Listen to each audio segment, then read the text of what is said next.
Hi guys and welcome to ThrustZone.com. This is Mohit Soni. What is in front of you is the Hyundai Venue again, but as you can see, this is the spruced up version, and this is very specifically the N-line version. Yes, after the Hyundai i20 N-line, here comes the Venue N-line. This was first rumored to be coming in, but it was the i20 that came in earlier. And but nevertheless, the rumors are true. The N-line is here. It was launched yesterday at 12.16 lakh for the N6 variant, and the N8 variant, which is this one, cost 13.15 lakh rupees ex showroom. That roughly translates to almost 15 lakh rupees here in Bombay. And what do you get for all of that money? So it is based on the SXO variant, so it gets everything and a bit more. And what you get here is a very similar grille as the normal Hyundai Venue, but it's got this N-line badging here. At the lower bumper you can see there is a red tape that runs all the way. You've got black masking also running besides the LED DRLs. That is also a red tape over there, and you've got a red tape on the roof rails as well. The best part of the Hyundai Venue has been the rear, along with the front of course, but it is again with the N-line. You get these two poop chutes here along with the red line, that strip that runs below.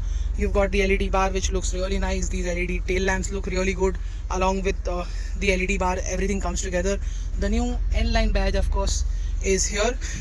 The side profile gets similar looking alloy wheels just like the normal i20, but then again you can see the N badging over in the middle. There's an N-line badge here as well. This is not the dual tone scheme. There is a dual tone scheme where you can pay 15,000 rupees and get more. The only dual tone you are getting here is on the ORVM. Keyless entry and go, push button start, a brand new steering wheel as you can look at it, and there is a whole host of red accents on the inside as well. On the seat, on the air vents, red stitching on the steering. You've got an N-line badge here as well, and red over here as well. That is the SOS button. It's always been red on the ORVM, and that is the sunroof which it comes with. Leather seats, really nice with red stitching and with the red accent. And you've got an armrest here which is adjustable. That is how the AC is. Let's close and see. It gets a similar instrument cluster which can be controlled via from here. Like I showed you in our Hyundai Venue review, which was extremely detailed. We've covered everything over there. Here we are going to stick to the part where what is new. Even the infotainment system is the same, so it gets Blue Link. It gets Blue Link where you can control a lot of voice commands are on offer, and the Blue Link technology has almost 60 features this time in the Hyundai Venue. It's gone up from 40, 50 to now 60. So Hyundai has been updating their cars thoroughly. Wireless charger is on offer. You've got other charging points as well.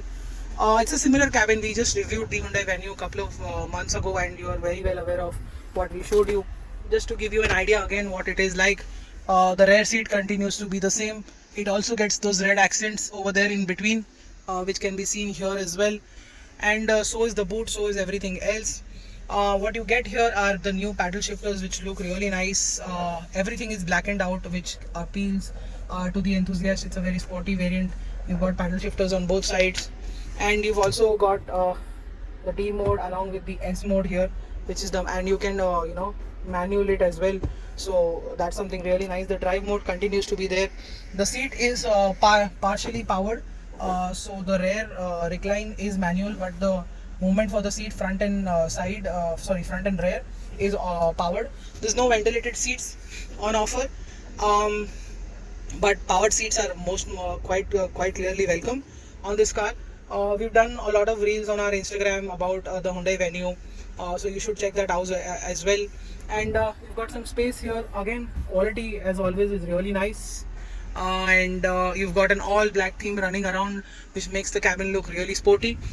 That's what we have to tell you about the N-line. Like I keep on saying, is that we've reviewed the Venue in detail, so you should check out that variant. That is also turbocharged petrol DCT.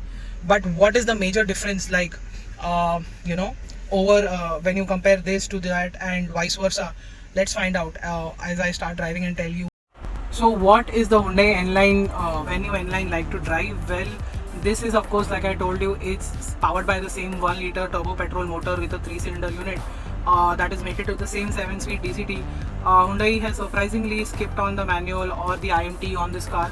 and they're saying they're not going to offer it quite soon because they want to sell the N-Line as a top-end premium variant, and they want to keep it as an automatic because that's what customers also look forward to. And nevertheless, enthusiasts will miss manual and IMT. We really enjoyed our time in the IMT i20 N-Line that we drove last year, sorry.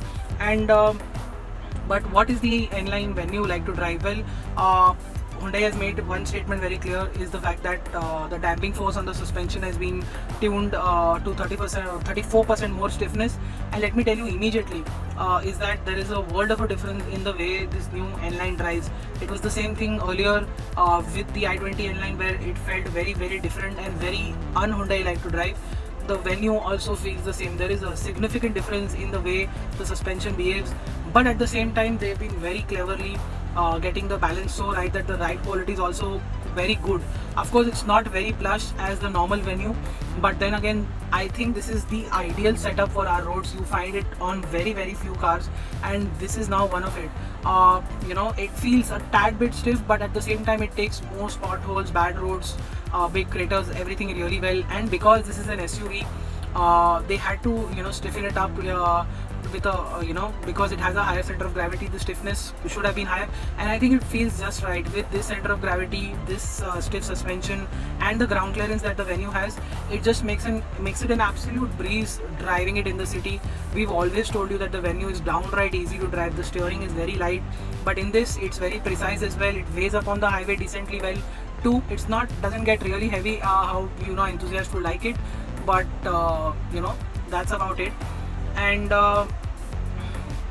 in terms of steering and suspension, brakes are all 4 disc brakes, but we think the performance could have been better because we tried hard high speed braking, and it didn't feel like this is a car with 4 disc brakes all around. So I think Hyundai needs to work on that aspect, but most of the time below 120 kilometers an hour when we braked, performance was more than ample. It stopped in the line, and there was very little swerving from the car while braking really hard.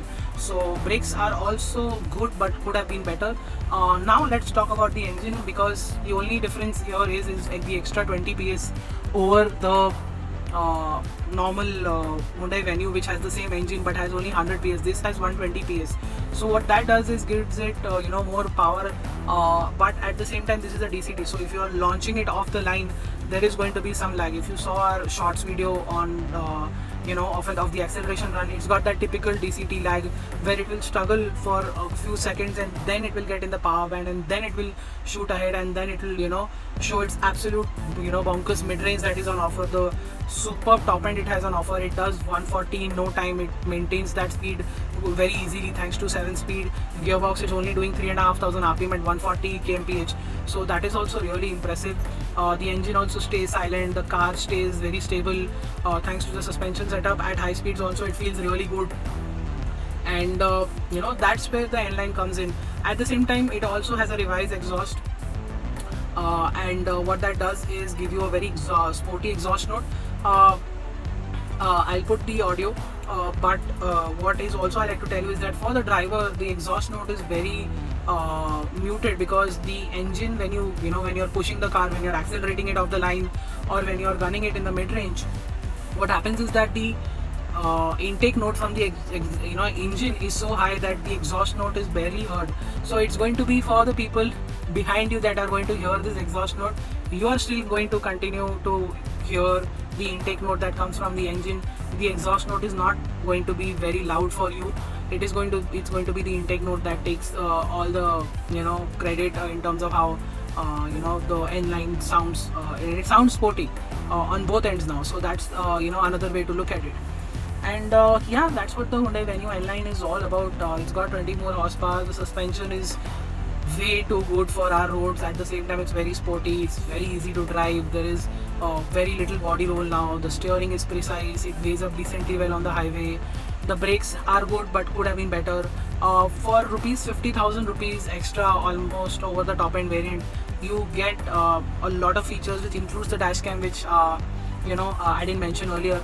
But it is good value for money. But then again, prices reaching almost 15.5, 16 lakh rupees on road for this N-Line variant it puts it in the Creta category, and when it comes in the Creta category, it goes against Creta's rivals as well, and very specifically the Skoda Kushaq and the Volkswagen Tiguan with their 1 liter engines as well come into consideration when you're looking forward to this car. If you are a nut for a small car with a top end variant where you want everything, then the Hyundai Venue N-Line is everything for you. You will really love this car. Hyundai has their own distinct advantage. They've rebranded their top end variants with this, and with the extra effort and the extra money now seems very well worth it. At the same time, their sister brand Kia is offering all the features, everything automatics and in the diesel, petrol, and then offering it to the customers. But Hyundai has gone the enthusiastic way, rebranded it with the N-Line. So it is for those people who look for something special in the top end variant, and that is a brand new market which is doing really well in India, because people want something new, exciting, and slightly different than the base variant. They're willing to pay a price, because a lot of people still want to be in the sub 4 meter category and still want everything in their car. That is what the Hyundai offers. It offers all of that, a bit more, a sub brand and a different driving, dynamics and more power and sporty engine, sporty exhaust note. All of that makes the customer really, almost ready to buy this car. And some people are just going to go for it, while some people will go cross shopping. But you cannot go wrong anyway. That's the big highlight, and that's where the Hyundai Venue N-Line excels. It's got its niche. Hyundai has done a great job top to bottom, and we wish to spend more time with this car, and when we do, we'll let you know about it. Till then, follow us on our website and our social media for everyday updates. Until then, thank you so much for watching, and goodbye.